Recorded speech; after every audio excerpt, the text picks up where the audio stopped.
Que la paix, la miséricorde et les bénédictions de Dieu soient sur vous tous, frères et sœurs.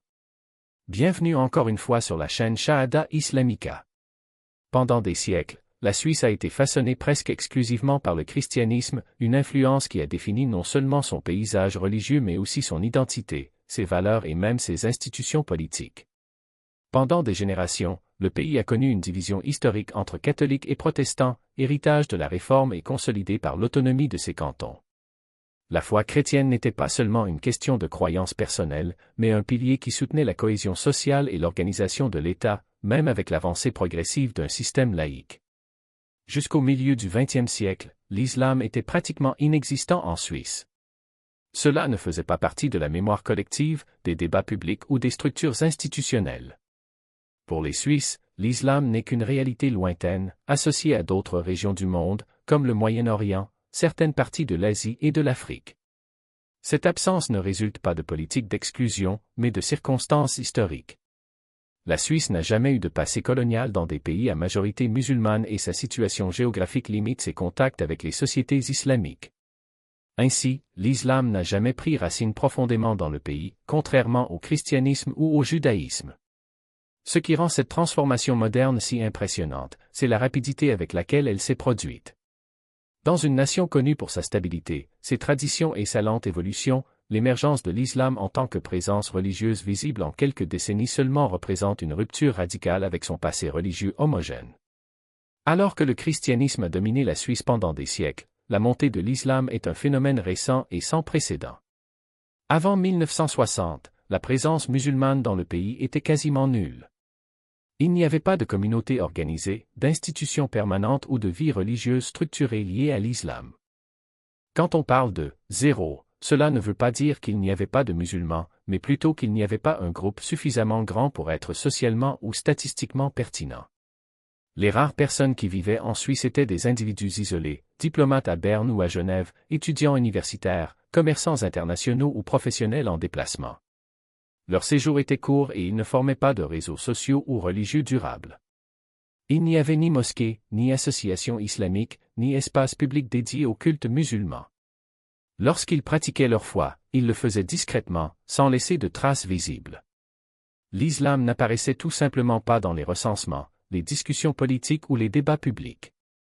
Cela n'a pas été considéré comme un facteur pertinent en matière de planification sociale, d'éducation ou d'intégration. Dans la pratique, l'islam n'existait pas en tant que catégorie au sein de la société suisse.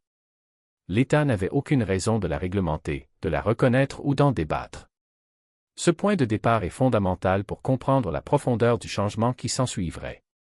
En une seule génération, la Suisse est passée d'une absence quasi totale d'islam à des centaines de milliers de musulmans, remodelant son paysage religieux d'une manière que peu auraient pu imaginer. Le premier changement majeur dans la composition religieuse de la Suisse a commencé dans les décennies qui ont suivi la Seconde Guerre mondiale. Entre les années 1960 et 1970, le pays a connu un boom économique tiré par l'expansion industrielle, la construction civile et l'industrie manufacturière. Cette croissance accélérée a généré une demande urgente de main-d'œuvre à laquelle la population locale n'a pas pu répondre. Pour résoudre le problème, la Suisse a eu recours à des accords bilatéraux et à des canaux de recrutement informels, attirant ainsi des travailleurs étrangers. Beaucoup d'entre eux venaient de pays à majorité musulmane, notamment de Turquie et de l'ex-Yougoslavie.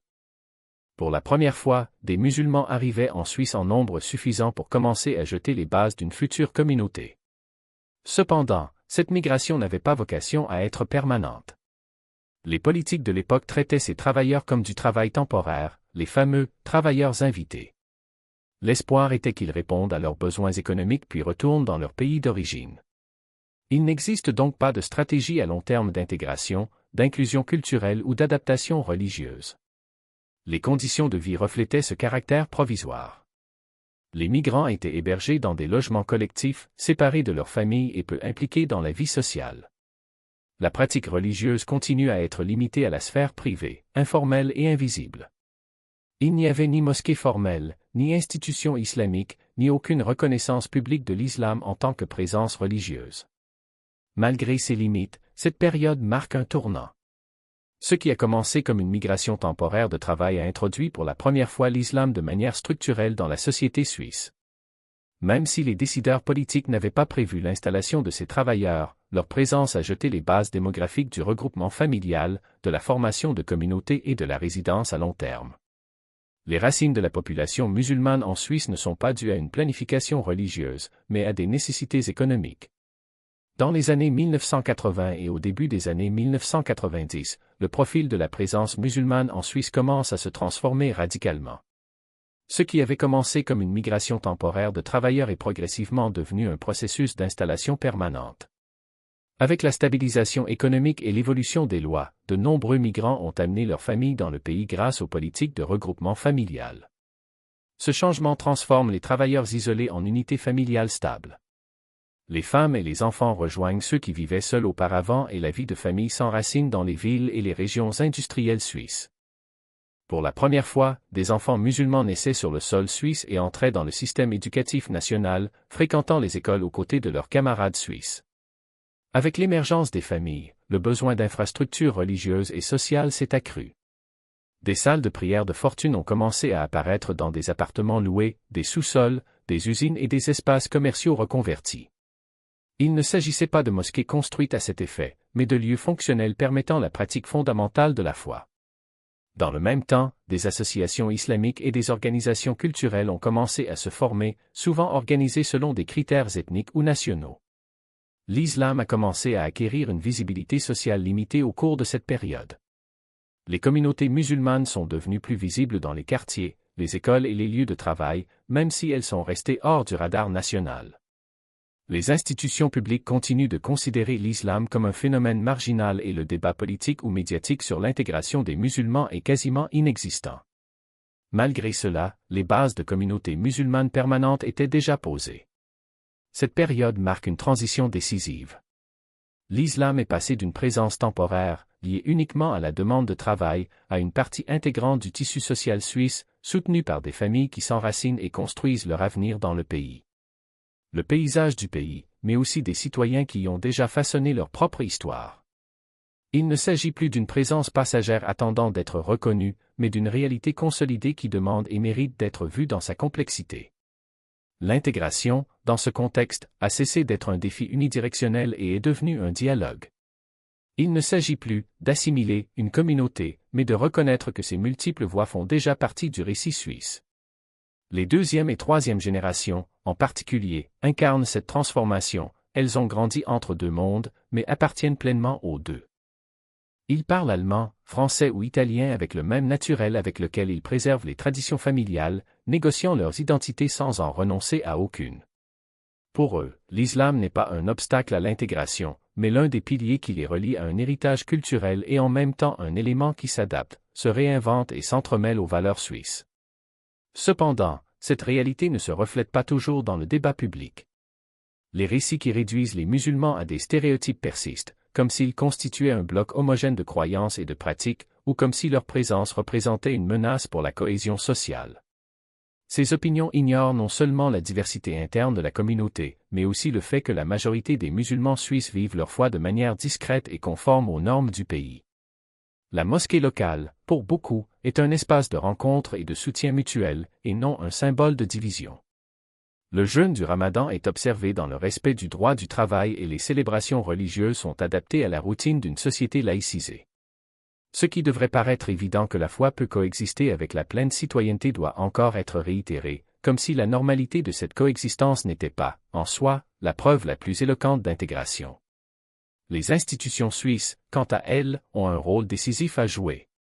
La reconnaissance officielle de l'islam en tant que religion établie, par exemple, n'est pas seulement une question bureaucratique, mais une étape essentielle pour garantir l'égalité des droits et de traitement. Les pays voisins, comme l'Autriche et l'Allemagne, ont déjà évolué dans cette direction, en créant des structures qui permettent aux musulmans d'accéder à des financements publics pour leurs institutions, de former des imams localement et de proposer un enseignement religieux dans les écoles. En Suisse, où l'autonomie cantonale rend souvent difficile les solutions uniformes, le chemin est encore fragmenté. Certains cantons reconnaissent déjà les associations islamiques comme entités religieuses, tandis que d'autres maintiennent des restrictions qui perpétuent la marginalisation. Ce manque de cohérence affaiblit non seulement la confiance des musulmans dans les institutions, mais envoie également un message contradictoire. L'islam est accueilli comme une réalité démographique, mais pas comme une partie intégrante du tissu institutionnel du pays.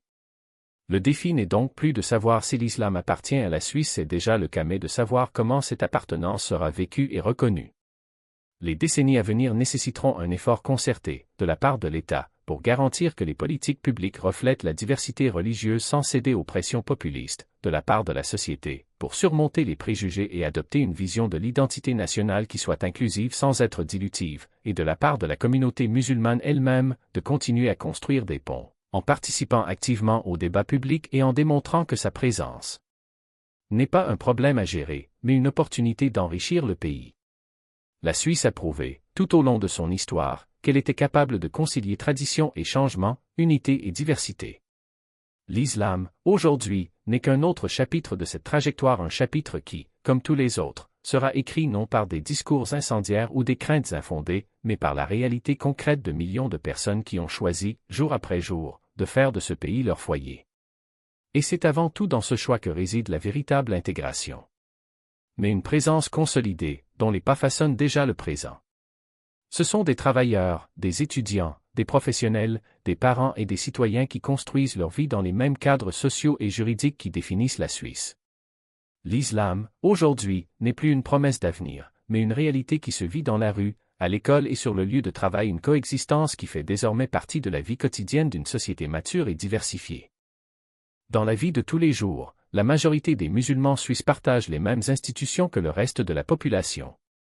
Leurs enfants fréquentent des écoles publiques, où l'enseignement religieux est laïque ou facultatif, et la coexistence entre élèves issus de milieux différents est aussi naturelle que toute autre interaction sociale. Sur le marché du travail, les professionnels musulmans occupent des postes dans des secteurs allant de la construction aux services, de la santé à l'éducation, à l'image des schémas d'insertion d'autres groupes de migrants. Bien que beaucoup soient déjà économiquement intégrés, les inégalités en matière de revenus et d'avancement professionnel persistent, reflet des barrières éducatives et sociales à la mobilité et non d'une supposée incompatibilité religieuse. Il reste néanmoins des défis à relever. Les stéréotypes et les préjugés continuent d'influencer les relations personnelles, les processus de sélection et même le débat public. Les signalements de discrimination, notamment dans l'accès à l'emploi et au logement, ne sont pas rares, et leur intensité varie selon les politiques cantonales, qui diffèrent sensiblement dans un pays à forte décentralisation. La pratique religieuse des musulmans, quant à elle, est aussi diversifiée que la communauté elle-même, beaucoup vivent leur foi de manière sécularisée ou modérée, adaptant leurs rituels à un environnement public majoritairement laïque. Pour la plupart, l'islam est avant tout une identité culturelle ou familiale, et non un projet politique ou idéologique. Son expression se limite donc généralement à la sphère privée, sans grande mobilisation collective. L'accent, pour la plupart des musulmans suisses, est mis sur la stabilité sociale, la participation économique et l'éducation de leur famille au sein de la société suisse. Cette réalité quotidienne contraste avec la façon dont l'islam est souvent présenté dans les débats publics comme un défi à l'ordre établi. Cependant, sur le terrain, dans la vie réelle, il fonctionne comme une identité sociale façonnée par une intégration pratique, une adaptation progressive et une coexistence avec un système démocratique et laïque. Entre 2018 et 2026, les débats sur l'islam en Suisse ont pris de nouvelles contours, laissant de côté la question des chiffres pour se concentrer sur les normes, les lois et les limites sociales. L'un des thèmes les plus visibles a été l'interdiction du port du voile intégral dans les espaces publics, approuvée lors d'un référendum national et mise en œuvre au niveau fédéral. Même si elle touche un petit nombre de personnes, la mesure a un poids symbolique énorme, alimentant les débats sur la visibilité, l'égalité des sexes et l'ordre public. Dans le même temps, les discussions sur la reconnaissance juridique des communautés islamiques se sont poursuivies. Contrairement aux églises chrétiennes, les organisations musulmanes n'ont pas encore de statut de droit public dans la plupart des cantons, ce qui limite leur accès au soutien institutionnel et au partenariat avec l'État. Cet écart reflète en même temps des préoccupations concernant la transparence, la gouvernance et l'influence étrangère, des questions qui restent ouvertes dans l'équilibre délicat entre religion et État en Suisse. La sécurité et la radicalisation sont également restées au centre du discours public. Bien que les cas d'extrémisme violent soient rares, l'islam est souvent associé à des menaces dans les médias et dans les discours politiques. Ce type d'association contribue à la persistance de l'islamophobie comme problème social, en plus d'alimenter les débats sur la surveillance, la prévention et l'intégration. Derrière ces discussions se cache une tension structurelle entre la liberté religieuse garantie par la Constitution et la forte culture laïque de l'espace public suisse. Si la croyance est protégée, son expression visible devient souvent un objet de contestation, se transformant en un champ de négociation constante entre droits individuels et valeurs collectives. En 2026, l'islam n'est plus une présence nouvelle ou émergente en Suisse. Il s'agit d'une réalité démographique et sociale permanente, indissociable du tissu national. La transition d'une quasi-absence à des centaines de milliers de musulmans a déjà eu lieu, et aucune politique ni aucun débat politique ne peut l'inverser. La question centrale n'est plus de savoir si l'islam a sa place en Suisse, mais comment cette coexistence sera gérée dans une société plurielle. L'avenir dépendra des résultats de l'intégration, des cadres juridiques et du dialogue continu entre les institutions et les communautés. L'éducation, l'emploi et l'égalité de traitement auront un poids bien plus important que les restrictions symboliques. L'expérience suisse illustre comment un pays neutre et stable réagit à une transformation religieuse sans précédent historique. Elle révèle à la fois les limites et la flexibilité des systèmes démocratiques face aux nouvelles formes de diversité. Après tout, l'histoire de l'islam en Suisse ne concerne pas seulement les musulmans, mais aussi la façon dont les sociétés modernes s'adaptent aux changements démographiques durables et ce que signifie réellement construire un avenir commun.